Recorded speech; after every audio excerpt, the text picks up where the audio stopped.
Toutes sortes de déchets atterrissent dans nos eaux, une pollution dont le danger et l'ampleur sont largement sous-estimés. Heureusement, des gens veillent à ce que nous ne soyons pas submergés par ce que nous rejetons.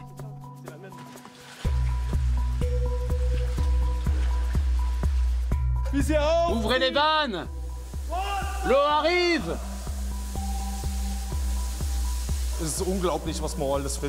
C'est incroyable tout ce qu'on peut trouver ici. De la toute petite vis à la grande barre de fer. Et ça ne vient pas que de la rue. La plupart de ces déchets arrivent des toilettes. C'est dingue tout ce qui provient de là-bas.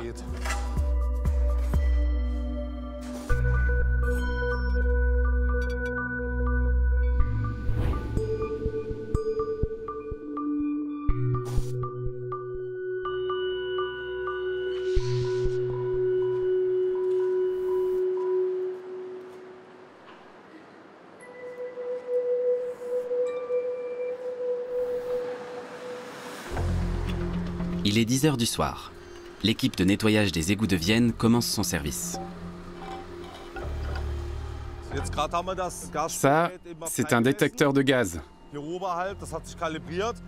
Je viens de le calibrer.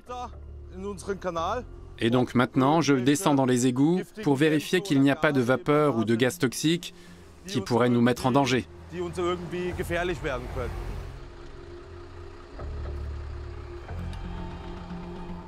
C'est bon, tout va bien. La municipalité viennoise fait nettoyer ses galeries souterraines toutes les nuits.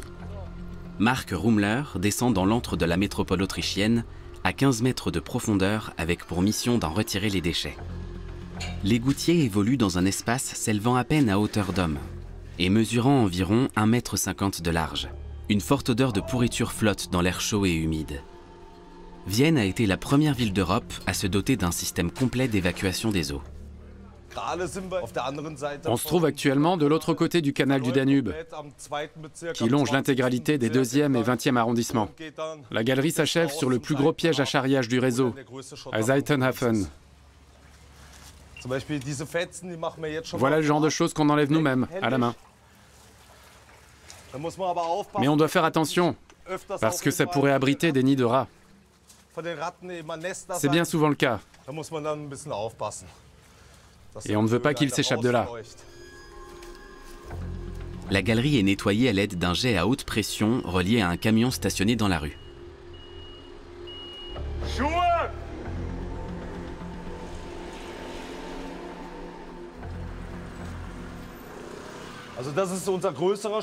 C'est notre plus grosse tête de curage. On en a une un peu plus petite, mais celle-ci a un système de buse adapté à la taille de la galerie, qui permet de pulvériser plus d'eau sur les côtés.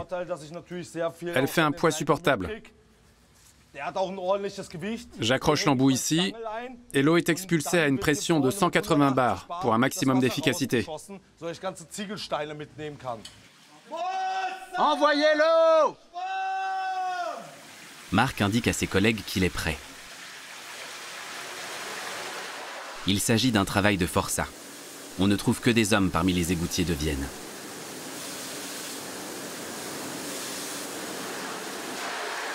Mark doit rassembler les déchets solides tels que les lingettes humides, les articles d'hygiène ou les mégots de cigarettes sous la bouche d'égout pour qu'ils puissent être pompés par le tuyau d'aspiration.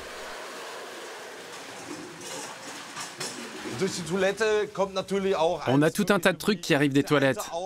De la nourriture, des jouets tombés par inadvertance, etc.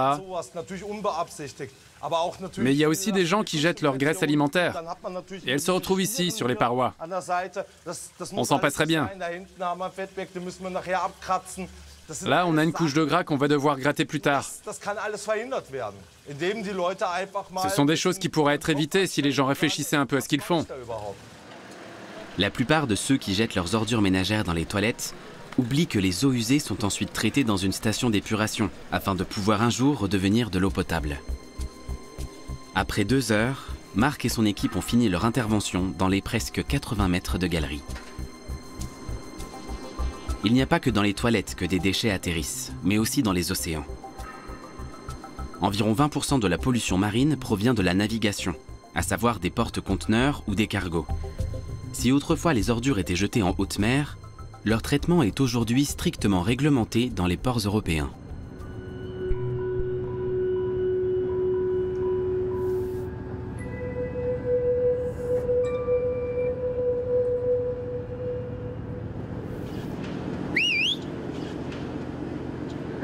Vous avez des gros sacs? Vous avez des sacs où il vous en faut? Je vais demander. Le capitaine Marcel Kuster travaille au port de Hambourg pour une entreprise spécialisée. On récupère les déchets qu'ils nous donnent. On attend qu'ils décident de ce qu'ils veulent nous laisser et dans quelle quantité, puis on fait le reste.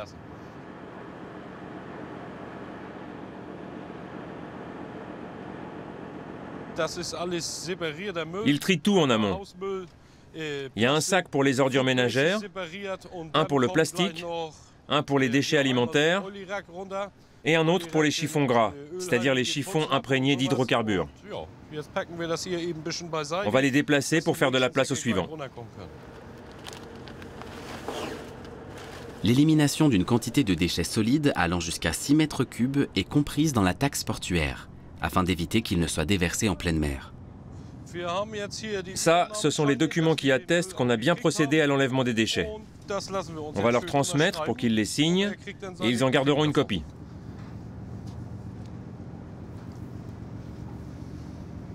Marcel monte rarement à bord des navires. Il fait parvenir les documents à l'aide d'une corde.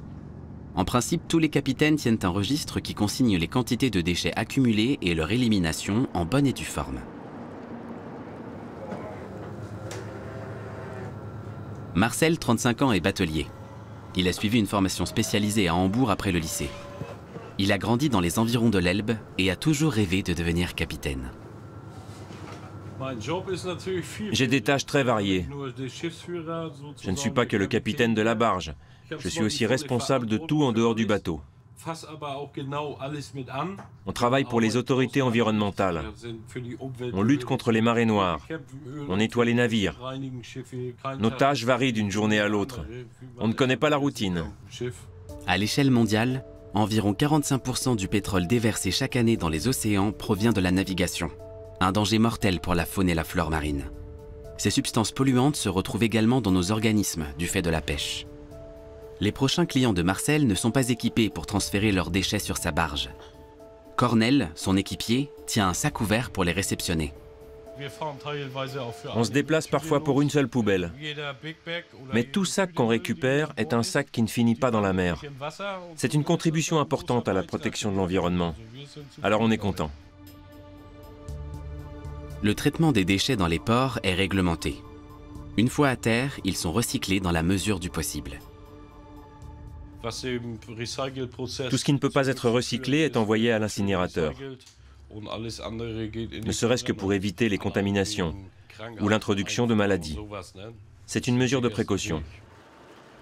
Marcel finit son service à 18 h. Mais lui et son collègue sont de garde la nuit en cas d'accident dans le port. Ils doivent passer 2 semaines de suite à bord.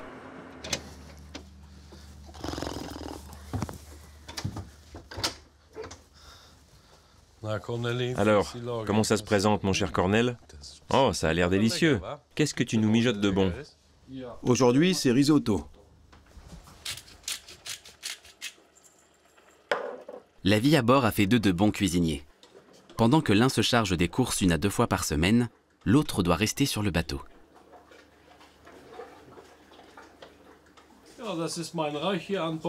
Voici mon espace à moi sur le bateau. C'est une petite cabine, mais ça me suffit. On a un lit, une commode et une télévision. Pour passer le temps, on joue aussi aux échecs ou autres. À part ça, on ne s'ennuie pas pendant les 2 semaines à bord. Mais notre famille nous manque quand même. Cornel est matelot. Il vient de la périphérie de Wrocław, en Pologne. Il fait la navette depuis 4 ans entre le port de Hambourg et son pays, où vivent sa femme et ses 2 enfants. 14 jours, je trouve ça bien. Avant, je travaillais sur des navires où on faisait des roulements de 3 semaines. C'était un peu dur. Ma famille me manquait plus. C'est mieux maintenant.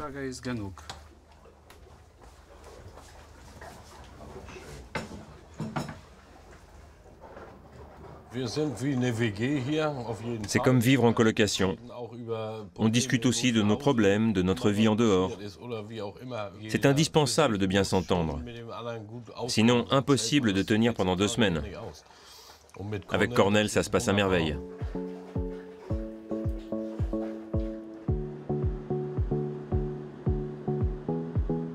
Dans toute l'Europe, jusqu'à 2,4 millions de tonnes de déchets sont rejetés dans les océans chaque année. Néanmoins, ils peuvent aussi représenter une matière première valorisable. C'est ce qu'ont compris deux jeunes frères originaires de Béziers. Ils partent régulièrement à la chasse au trésor dans les cours d'eau du sud-est de la France.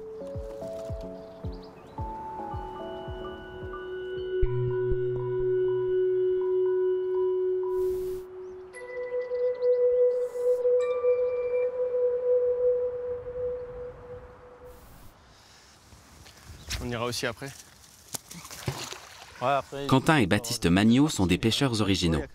Pour capturer leur prise, ils se servent d'une corde à laquelle est rattaché un aimant. Oh, boîte de conserve. Ouais. Sûrement les pêcheurs. Salade niçoise. C'est quoi ça? L'autoradio? Non, je pense pas. Peut-être le calculateur? Ouais, je pense que ça appartient aussi à une voiture, ça. C'est incroyable, on trouve de tout ici. Des panneaux, des morceaux de moto, des morceaux de voiture, des morceaux de vélo. C'est intarissable. Elle est juste là. Ouais. Les deux frères se sont lancés dans cette activité il y a 4 ans. C'est une vidéo provenant des États-Unis qui a éveillé leur intérêt pour ce loisir peu commun. Ils cherchent de préférence des points d'eau facilement accessibles en voiture ou enjambés par des ponts, d'où les déchets sont souvent jetés. Non, je pense que c'est ça, c'est la même. Ouais, tu crois? On a vraiment l'impression d'être engagé dans l'écologie, puisqu'à notre petite échelle, on arrive à nettoyer des endroits, que ce soit dans l'eau ou au bord de l'eau, en ramassant les déchets qui s'y trouvent. Et en plus, on a la chance que les matériaux qu'on récupère de l'eau sont revalorisés, puisque les métaux, notamment l'acier, sont refondus et réutilisés. Dessous. Ah, c'est bon. Quentin, 28 ans, et Baptiste, 25 ans, revendent leurs trouvailles à des ferrailleurs, ou se chargent eux-mêmes de les recycler. Ça devrait glisser. À chaque objet qu'on trouve dans l'eau, on sait qu'il y a une histoire, forcément. Pour la plupart des objets qu'on trouve, c'est parce que justement, ils ont une histoire un petit peu criminelle derrière. Et souvent, c'est du trafic de véhicules, ou même parfois des armes aussi, c'est possible. Et encore une fois, donc on a ce côté enquête, où de notre côté, on essaye de retracer l'histoire de l'objet, mais aussi parfois on collabore avec la police pour aider à résoudre d'éventuelles enquêtes. Toutes les semaines, ils publient une vidéo de leurs exploits sur leur chaîne YouTube. Comme ce jour où ils ont trouvé un revolver, ce qu'ils ont signalé à la police. Oui, bonjour, je vous appelle suite à une découverte d'arme à feu. Alors c'est un pistolet semi-automatique, je pense. La police rapportera l'arme au commissariat, où elle sera examinée à des fins criminelles.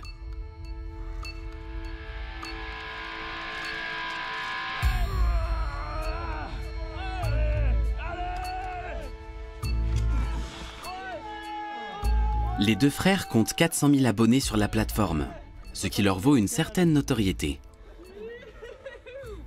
Salut à tous, c'est Pêcheurs de Trésors. Aujourd'hui, on est en compagnie de Rasta, au bord du canal. C'est ça, on vous a trouvé un pont super. On va vous faire notre premier lancer de la journée. Attention à toi, Rasta. 1, 2, 3. Magnet away. Leurs vidéos leur rapportent désormais des revenus confortables. Allez, quand t'as quelque chose. Ouais. Bon, oh. Au début, je pensais à de la tôle, mais pas sûr. Ça fait un peu voler, mais si, c'est un morceau de voiture. Je crois que c'est un morceau de voiture? Ouais. Alors oui, nous, c'est devenu notre profession, puisque récemment, on s'y est consacré tous les deux à plein temps. Et nous, on arrive maintenant à en vivre, puisqu'on a créé une entreprise et on se verse un salaire. Donc c'est l'équivalent d'un emploi de bureau en France. Oui, on se fait reconnaître dans la rue, alors quand on est au bord de l'eau avec le chien, là, ça loupe jamais. C'est ça, et ça nous arrive même de pêcher à l'aimant avec des abonnés quand ils nous reconnaissent. Et justement, après, ils nous accompagnent toute la journée pour nettoyer les cours d'eau avec nous et faire des découvertes.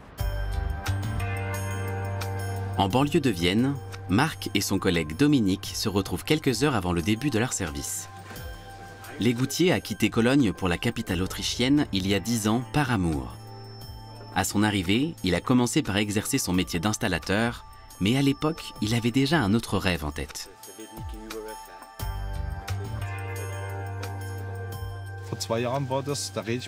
Il y a 2 ans, je discutais avec ma voisine de jardin ouvrier et je lui disais que mon rêve, ce serait de travailler dans les égouts de Vienne.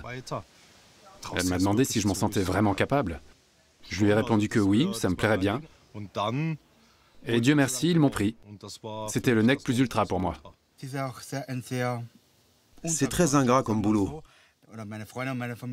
Mes amis et ma famille trouvent que c'est un travail essentiel, ils m'admirent et sont fiers de moi. Mais ils n'aimeraient pas être à ma place. Ma femme a eu une réaction très positive. Il faut dire qu'il n'y a pas beaucoup d'autres boulots aussi peu menacés. Il y aura toujours de la crasse. Tant que les gens jetteront tout et n'importe quoi dans les toilettes, il faudra des hommes pour aller nettoyer tout ça.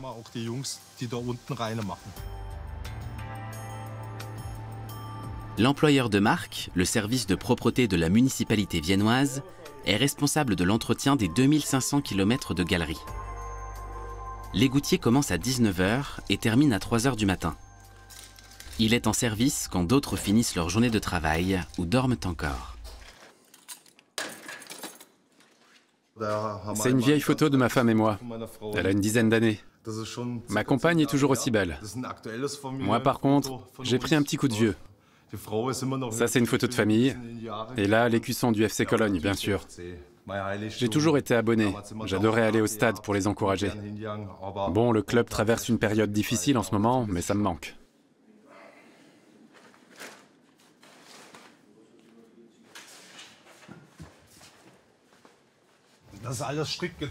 Tout est rigoureusement séparé. Les vêtements propres et les tenues de travail, pour éviter toute contamination par contact avec les équipements souillés.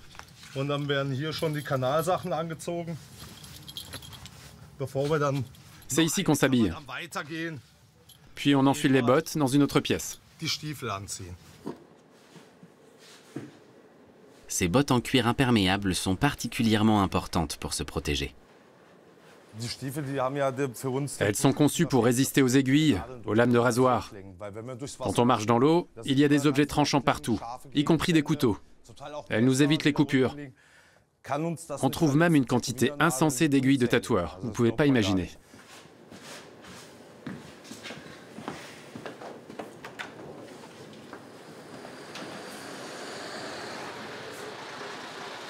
À la tombée de la nuit, Marc et ses collègues se rendent dans le centre de Vienne. Le travail se fait toujours de nuit, quand la circulation automobile est très faible. Les bouches d'égout se trouvent généralement en plein milieu de la route.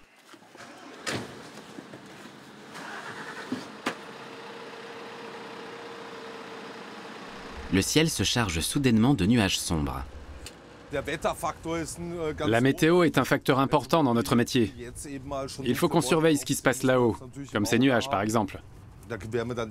On nous préviendra s'il y a quelque chose. Quand de fortes précipitations s'abattent à la surface ou en dessous,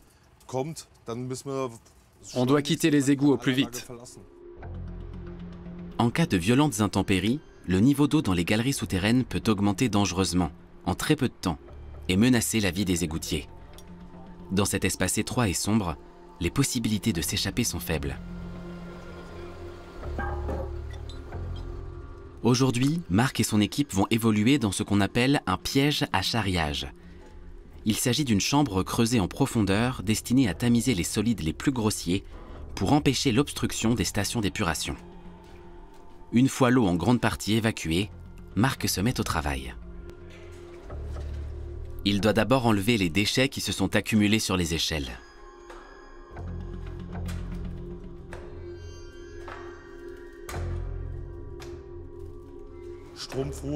Des collants, des tampons hygiéniques, des ficelles, des cordons.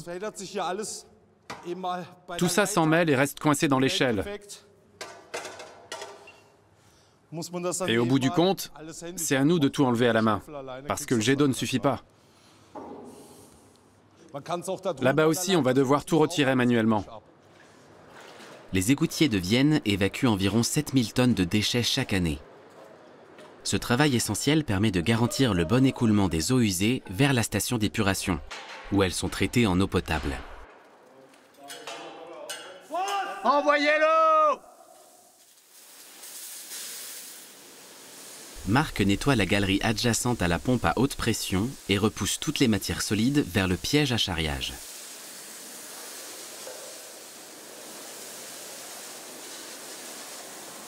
À la surface, les déchets rassemblés sont aspirés dans un camion-citerne.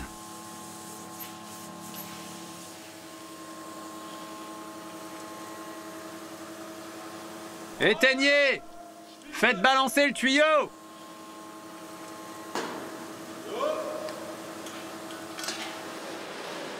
La boue dégage une odeur nauséabonde.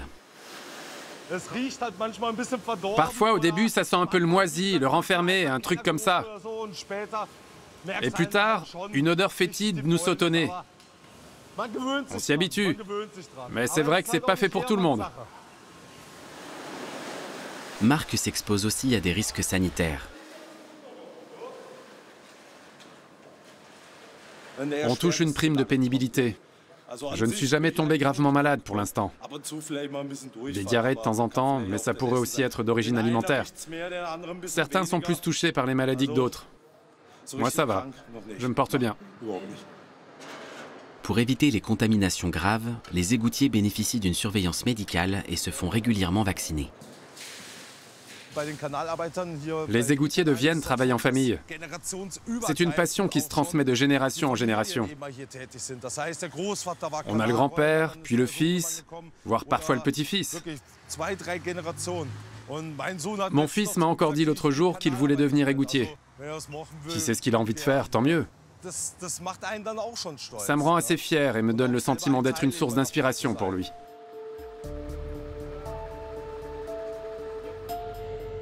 Au port de Hambourg, en ce début de matinée, Marcel Kuster se dirige vers un bateau de croisière. Chaque passager produit au moins 4 kilos de déchets par jour.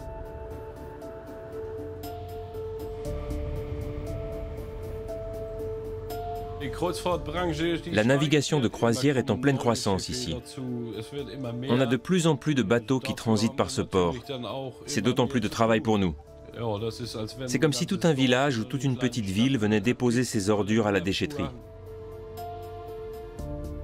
La plupart des bateaux de croisière comptent un responsable environnemental chargé des déchets. C'est la seule façon de veiller à leur élimination en bonne et due forme.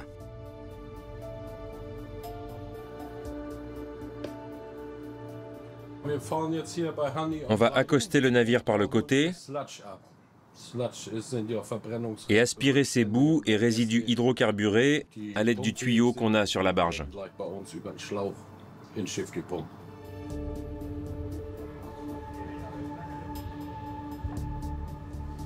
Est-ce qu'on doit se manifester plus clairement ou ils nous ont vus? En 1978, la Convention internationale MARPOL a été adoptée pour protéger le milieu marin de la pollution des navires. Elle interdit le déversement d'ordures et de substances nocives dans la mer. Pourtant, certains navires enfreignent la réglementation. Au sein de l'Union européenne, ils sont dans l'obligation de déposer leurs déchets avant de quitter le port. C'est bon, tu peux y aller, Cornel.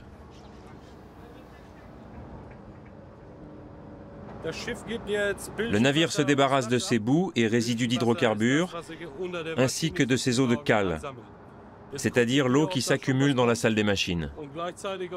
Je surveille que tout se passe bien et qu'il a bien raccordé le tuyau pour être sûr que tout atterrisse là où il faut, à savoir dans nos cuves. Vous avez combien de mètres cubes ?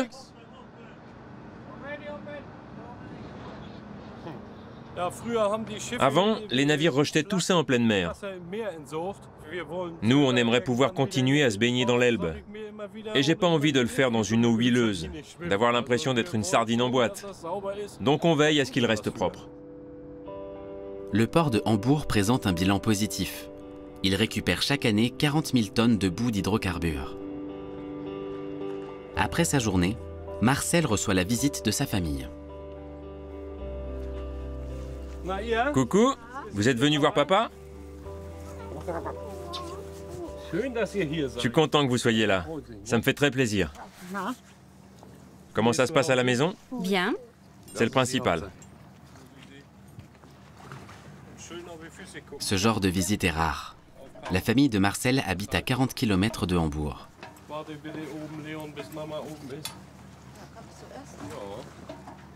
Son fils Léon veut lui aussi devenir capitaine.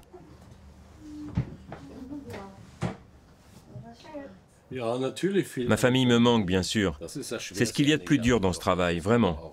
C'est tellement pesant que parfois le soir, on n'a qu'une seule envie, c'est d'être à la maison, auprès d'eux. Pour les enfants aussi, ils vous le confirmeront. C'est pas facile de ne pas voir leur papa pendant 2 semaines.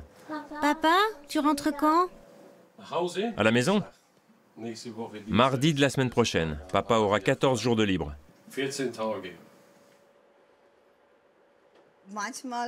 Parfois, je me sens un peu seule, moi aussi. Je préférais que mon mari soit un peu plus souvent à la maison. Mais ce n'est pas possible, malheureusement. Il aime trop son travail. Et moi aussi, il m'aime, hein? Oui, absolument. Dans le sud de la France, non loin du littoral, les pêcheurs alémans Quentin et Baptiste se rendent chez un ferrailleur.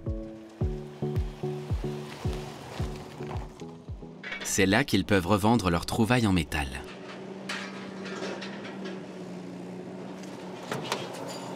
Ouais, la pêche a été bonne. Ouais, la pêche a été bonne. J'adore la poisson. Ça sent pas très bon, mais il y a de quoi faire. Ils ont empilé leur butin de la semaine dernière dans leur camionnette.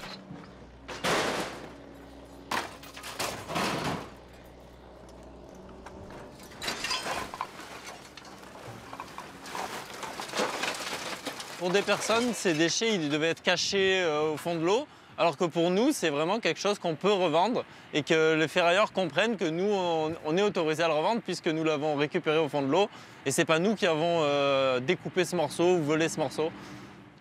Leurs efforts sont récompensés. Alors on a fait un bon chargement puisqu'on a 105 € pour 700 kg environ. Ouais, c'est sympa, c'est une bonne contribution pour nos efforts.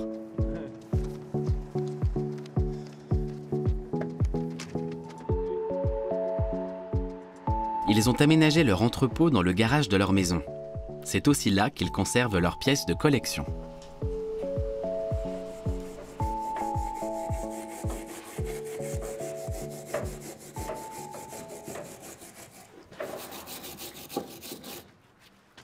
Donc là, je suis en train de restaurer une arme, c'est un revolver à blanc.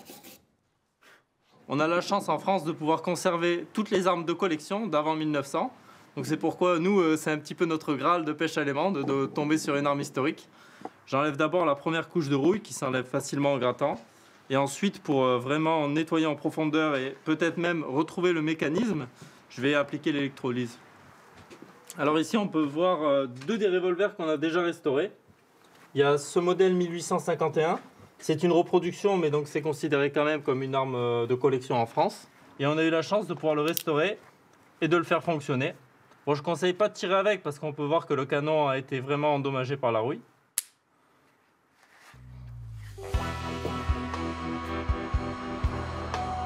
C'est notre collection de coffres-forts. Nous, on aime bien avoir des théories à chaque fois, donc c'est souvent des cambriolages. Mais on peut aussi trouver des petites choses puisque ces coffres-forts sont rarement totalement vides. Donc ça peut être soit des indices avec des papiers d'identité, des cartes bleues qui ont été dérobées aussi, soit des restes de bijoux puisque les cambrioleurs font un tri rapide et nous laissent parfois des petits bijoux. Donc on a déjà trouvé de l'or, on a déjà trouvé des colliers avec un diamant par exemple qu'on avait restitué à sa propriétaire. En France, les objets trouvés appartiennent à l'État et doivent ainsi lui être confiés. Néanmoins, dans certains cas, Baptiste et Quentin ont pu retrouver les propriétaires légitimes en publiant des photos sur les réseaux sociaux. François, l'ancien collègue de Quentin, est venu pour le barbecue. Il a assisté au premier pas des deux pêcheurs alémans. C'était étrange, mais vraiment très intéressant parce qu'en fait, c'est des surprises à chaque fois. Ils ont vraiment décollé complètement dans la reconnaissance par le public. Et je sais que même autour de moi, les gens disent « c'est bizarre », mais il y a quelque chose de vraiment fascinant. Les parents aussi avaient quelques réserves au départ. Au début, nos parents considéraient la pêche à l'aimant plutôt comme un loisir, comme nous d'ailleurs. Puis quand on a commencé à parler de professionnalisation, peut-être de créer une entreprise, peut-être de faire mes premiers stages dans cette entreprise-là, c'est vrai qu'ils ont commencé à se faire un petit peu de soucis et ils nous posent quand même la question plutôt sur le côté financier. Mais on est toujours là à les rassurer et c'est vrai que pour le coup, ils sont super contents qu'on passe du temps ensemble entre frères. La pollution des eaux est un phénomène sous-estimé. La moindre action destinée à les rendre plus propres est essentielle à la préservation de la nature et de la planète.